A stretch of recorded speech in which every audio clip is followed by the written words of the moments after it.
Item ಯಾವುದೇ ಇರಲಿ try ಮಾಡಿ ಆಚಿ ಚಿಕನ್ ಮಸಾಲಾ.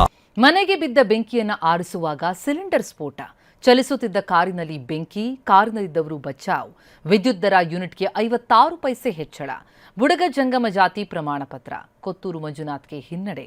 ಇದೆಲ್ಲ ಸುದ್ದಿ ನೋಡ್ತಾ ಹೋಗೋಣ ಕರ್ನಾಟಕ ನ್ಯೂಸ್ ಟಾಪ್ 9ನಲ್ಲಿ.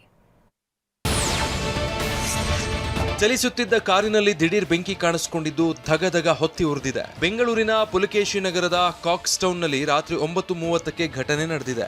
ಶಾರ್ಟ್ ಸರ್ಕ್ಯೂಟ್ನಿಂದ ಬೆಂಕಿ ಹೊತ್ಕೊಂಡಿದೆ ಅಂತ ಹೇಳಲಾಗ್ತಾ ಇದ್ದು, ಅದೃಷ್ಟವಶಾತ್ ಯಾವುದೇ ಪ್ರಾಣಾಪಾಯ ಸಂಭವಿಸಿಲ್ಲ. ಕೂಡಲೇ ಸ್ಥಳಕ್ಕೆ ಬಂದ ಅಗ್ನಿಶಾಮಕ ಸಿಬ್ಬಂದಿ ಬೆಂಕಿ ನಂದಿಸಿದ್ದಾರೆ.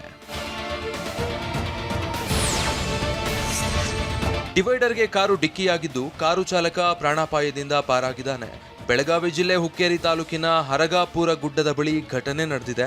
ಕೊಲ್ಲಾಪುರದಿಂದ ಬೆಳಗಾವಿ ಕಡೆಗೆ ಬರ್ತಿದ್ದ ಕಾರು ಚಾಲಕನ ನಿಯಂತ್ರಣ ತಪ್ಪಿ ಡಿವೈಡರ್ಗೆ ಡಿಕ್ಕಿಯಾಗಿದೆ. ಕ್ಷಣಾರ್ಧದಲ್ಲಿ ಇಡೀ ಕಾರಿಗೆ ಬೆಂಕಿ ಹತ್ತಿಕೊಂಡಿದೆ. ಕೂಡಲೇ ಸ್ಥಳಕ್ಕೆ ಧಾವಿಸಿ ಅಗ್ನಿಶಾಮಕ ಸಿಬ್ಬಂದಿ ಬೆಂಕಿ ನಂದಿಸಿದ್ದಾರೆ. ನಿತ್ಯ 44-45 ಡಿಗ್ರಿ ಸೆಲ್ಸಿಯಸ್ ತಾಪಮಾನದಿಂದ ಕಂಗೆಟ್ಟು ಹೋಗಿದ್ದ ಕಲಬುರಗಿ ಜನತೆಗೆ ಮಳೆರಾಯ ತಂಪೆರೆದಿದ್ದಾನೆ. ಇದೇ ವೇಳೆ ಮಳೆ ಬಿರುಗಾಳಿಗೆ ಕಟೌಟ್ ಉರುಳಿ ಚಲಿಸ್ತಾ ಇದ್ದ ಕಾರಿನ ಮೇಲೆ ಬಿದ್ದಿದೆ. ಕಲಬುರಗಿ ನಗರದ ಬುದ್ಧ ವಿಹಾರದ ದ್ವಾರದ ಬಳಿ ಹಾಕಿದ್ದ ಮಲ್ಲಿಕಾರ್ಜುನ ಖರ್ಗೆ ಕಟೌಟ್ ಚಲಿಸ್ತಾ ಇದ್ದ ಕಾರಿನ ಮೇಲೆ ಬಿದ್ದಿದ್ದು, ಅದೃಷ್ಟವಶಾತ್ ಯಾವುದೇ ಪ್ರಾಣಹಾನಿಯಾಗಿಲ್ಲ. ಅತ್ತ ಎಸ್ವಿಪಿ ವೃತ್ತದಲ್ಲಿ ವಿದ್ಯುತ್ ಅಲಂಕಾರಿಕ ಕಂಬ ಕಳಚಿ ಬಿದ್ದಿದೆ. ಗ್ರಾಹಕರಿಗೆ ಮತ್ತೊಮ್ಮೆ ವಿದ್ಯುತ್ ದರ ಏರಿಕೆ ಶಾಕ್ ತಟ್ಟಿದೆ. ವಿದ್ಯುತ್ ದರ ಏರಿಕೆ ಮಾಡಿ ಕೆಇಆರ್ಸಿ ಆದೇಶ ಹೊರಡಿಸಿದೆ. 1 ಯೂನಿಟ್ಗೆ 56 ಪೈಸೆ ಹೆಚ್ಚಳ ಮಾಡಿ ಆದೇಶಿಸಲಾಗಿದ್ದು, ಮೇ ಬಿಲ್ನಲ್ಲಿ ಇದು ಜಾರಿಗೆ ಬರಲಿದೆ. 2024-25 ಆರ್ಥಿಕ ವರ್ಷದಲ್ಲಿ ಆದಾಯದಲ್ಲಿ 2068 ಕೋಟಿ ಕೊರತೆ ಉಂಟಾಗಿದ್ದು, ಅದನ್ನ ಗ್ರಾಹಕರಿಂದ ಸಂಗ್ರಹಿಸಲು ಮುಂದಾಗಿದೆ ಎನ್ನಲಾಗ್ತಿದೆ. ಕೋಲಾರ ಶಾಸಕ ಕೊತ್ತೂರು ಮಂಜುನಾಥ್ ಮೇಲ್ಮನವಿ ವಜಾಗೊಂಡಿದೆ. ಬುಡಗ ಜಂಗಮ ಜಾತ್ರೆ ಪ್ರಮಾಣ ಪತ್ರ ಕೋರಿದ್ದ ಕೊತ್ತೂರು ಮಂಜುನಾಥ್ಗೆ ಹಿನ್ನಡೆಯಾಗಿದೆ. ಈ ಹಿಂದೆ ಏಕಸದಸ್ಯ ಪೀಠ ಕೊತ್ತೂರು ಅರ್ಜಿಯನ್ನ ವಜಾಗೊಳಿಸಿತ್ತು. ಏಕಸದಸ್ಯ ಪೀಠದ ಆದೇಶ ಪ್ರಶ್ನಿಸಿದ್ದ ಮೇಲ್ಮನವಿಯೂ ಈಗ ವಜಾಗೊಂಡಿದೆ. ಶಾಲಾ ದಾಖಲೆಗಳಲ್ಲಿ ಬೈರಾಗಿ ಜಾತಿಗೆ ಸೇರಿದವನೆಂದು ನಮೂದಾಗಿದೆ. ಆದರೆ ಬುಡಗ ಜಂಗಮ ಜಾತಿ ಪ್ರಮಾಣ ಪತ್ರಕ್ಕಾಗಿ ಶಾಸಕರು ಮೇಲ್ಮನವಿ ಸಲ್ಲಿಸಿದ್ರು.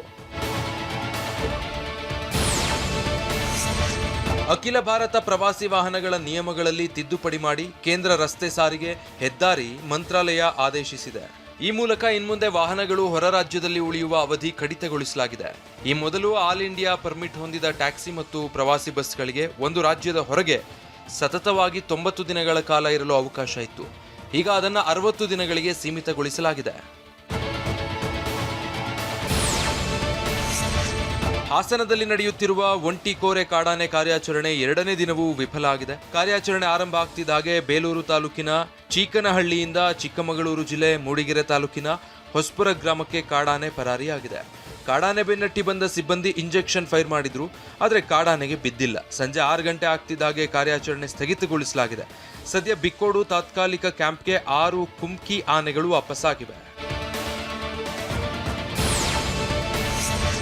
ಬೆಂಗಳೂರು ಗ್ರಾಮಾಂತರ ಜಿಲ್ಲೆ ದೇವನಹಳ್ಳಿ ತಾಲೂಕಿನ ಚಪ್ಪರಕಲ್ಲುವಿನ ಅಮಿಟಿ ವಿಶ್ವವಿದ್ಯಾಲಯದಲ್ಲಿ ಅಮಿಗ್ಲೋರಿಯಾ 2026 ಸಾಂಸ್ಕೃತಿಕ ಉತ್ಸವ ನಡೆಯಲಿದೆ.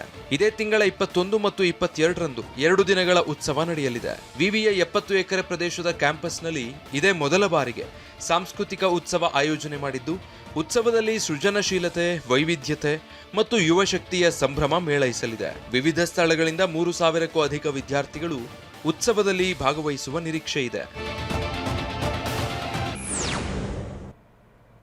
ಚಿನ್ನಸ್ವಾಮಿ ಸ್ಟೇಡಿಯಂನಲ್ಲಿಂದು ಆರ್ಸಿಬಿ ಹೈ ವೋಲ್ಟೇಜ್ ಪಂದ್ಯ. ವಿರಾಟ್ ಕೊಹ್ಲಿ ಮತ್ತು ಕೆಎಲ್ ರಾಹುಲ್ ಮೇಲೆ ಎಲ್ಲರ ಕಣ್ಣು. ಗೆಲುವಿನ ಅಭಿಯಾನ ಮುಂದುವರಿಸುತ್ತಾ ಪಾಟಿದಾರ್ ಪಡೆ. ಇದೆಲ್ಲ ನೋಡೋಣ ಎಂಟರ್ಟೈನ್ಮೆಂಟ್ ನ್ಯೂಸ್ ಟಾಪ್ 9ನಲ್ಲಿ. ಕೆಎಸ್ಸಿಎ ಸದಸ್ಯನೇ ಐಪಿಎಲ್ ಪಂದ್ಯಗಳ ಟಿಕೆಟ್ನ ಬ್ಲಾಕ್ನಲ್ಲಿ ಮಾರೋದಂಧೆ ಬಯಲಾಗಿದೆ. ಲಕ್ಷ್ಮಿ ಕ್ಯಾಟರ್ಸ್ ಕ್ಯಾಪ್ಟನ್ ಚಂದ್ರಶೇಖರ್ ಸಿಕ್ಕಿಬಿದ್ದಿದ್ದು, ಕೆಎಸ್ಸಿಎ ಸದಸ್ಯ ಗಣೇಶ್ ಹರಿಕೇಶ್ ಹೆಸರೇಳಿದ್ದಾನೆ. ಬೆಂಗಳೂರಿನ ಚಿನ್ನಸ್ವಾಮಿ ಕ್ರೀಡಾಂಗಣದಲ್ಲಿ ಇಂದು ನಡೆಯಲಿರೋ ಡೆಲ್ಲಿ ಕ್ಯಾಪಿಟಲ್ಸ್ ವಿರುದ್ಧ ಆರ್ಸಿಬಿ ಗ್ರೀನ್ ಜರ್ಸಿಯಲ್ಲಿ ಅಖಾಡಕ್ಕಿಳಿಯಲಿದೆ.